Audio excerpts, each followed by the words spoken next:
The rise in popularity of the Xbox Series S console has opened my eyes. I was surprised to see the size, the price and performance of this new console. Because of its £249 price, it is affordable.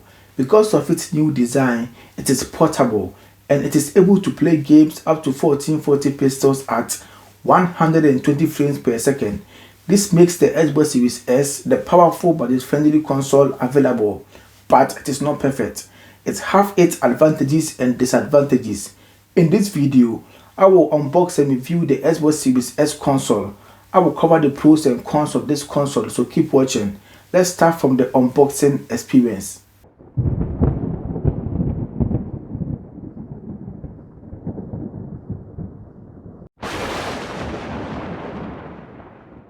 Look at this. Oh gracious, it is obvious that this console is precious. The first thing you will notice is the gorgeous, well-protected Xbox Series S console sitting comfortably in the box. When you pick it up, you will notice how small and lightweight the console is. Let's put the console aside and continue with the unboxing. We will get back to the console later. The second thing you will see after you pick up the console is the user guide that gives you information on how to use the Xbox console. Let's put it aside. When you open the secret area, you will find your treasure: the high-speed HDMI cable, the power cable, the product information, and finally, the lovely new Xbox Series S white controller. Look at this. Isn't it stunning? Oh, I almost forgot that you also get a pair of AA batteries. Together, this is everything you get inside the box. When it comes to the design, the console is so small and lightweight that you can hold it comfortably with just one hand. Maybe in the future, we will be able to put an Xbox console in our pocket. I wouldn't be surprised. At the top of the console, there is a black circle vent and the word Xbox with the Xbox logo. At the front of the console, there is no optical drive because this is a digital console. There is a USB Type-A port, a small power button, and the Xbox logo. That is also the power button. On the right side of the console, there is a vent with big holes that allow you to see the inside of the console when you bring it closer to your eyes. Let's move to the back to see what we have there. At the back of the console, there is an Ethernet port for wired internet connection, 2 USB Type-A ports, 1 HDMI port, a storage expansion port to allow you to increase your storage, and a power port.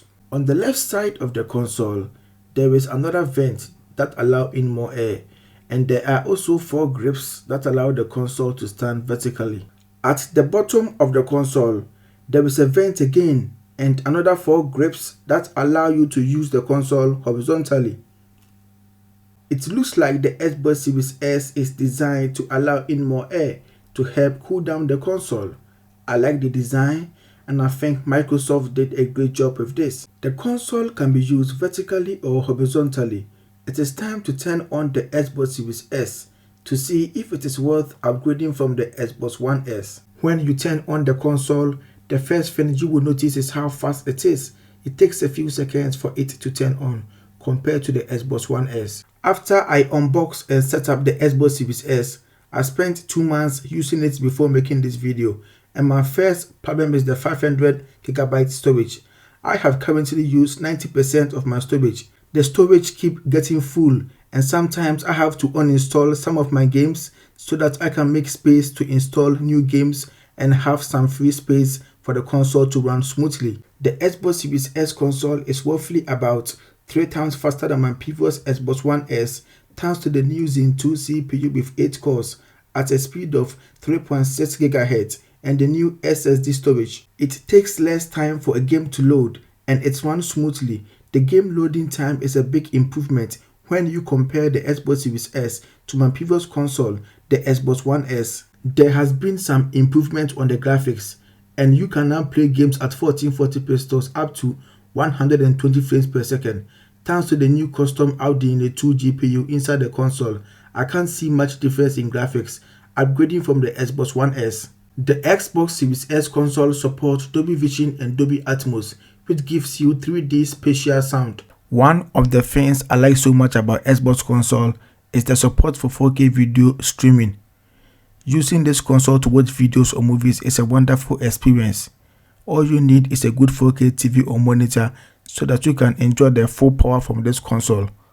You will enjoy stunning display quality that will put a smile on your face. You are currently looking at a 1080 pixels monitor, not a 4K monitor. Let's go to FIFA 21 and resume back to Forza Horizon 5. There is a new feature called Quick Resume that allows you to quickly resume to where you were in the game when you left to play another game.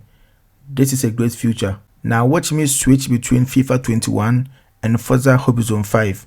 You will see that the game always starts from where you left it.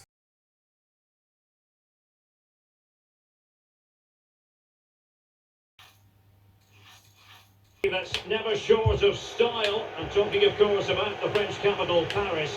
We're at the Parc des Princes. My name is Derek Ray, and with me in the commentary position is the Arsenal legend Lee Dixon.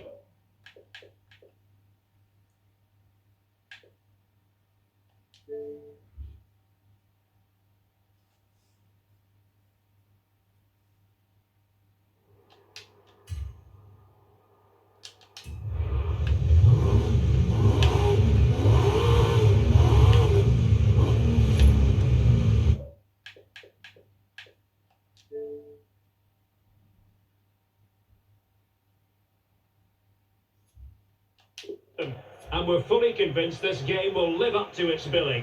It's France, in with a chance, and a goal! The Xbox Series S console is good for its price, but it is not for everybody because of the downgrade. Before you buy, think about this. You are getting only 500 gigabytes of storage that can hold a few games. This is not good for someone that play a lot of games because you can't install all your games unless you spend extra money to expand the storage. In conclusion, I think Microsoft could have made this console better if they didn't do any downgrade. And you won't regret buying the Xbox Series S if you are willing to expand the storage and you want to go digital. Thank you for watching. Please like this video and subscribe to my channel. If you have any question, comment it below this video and I will always answer you. I hope to see you again next time.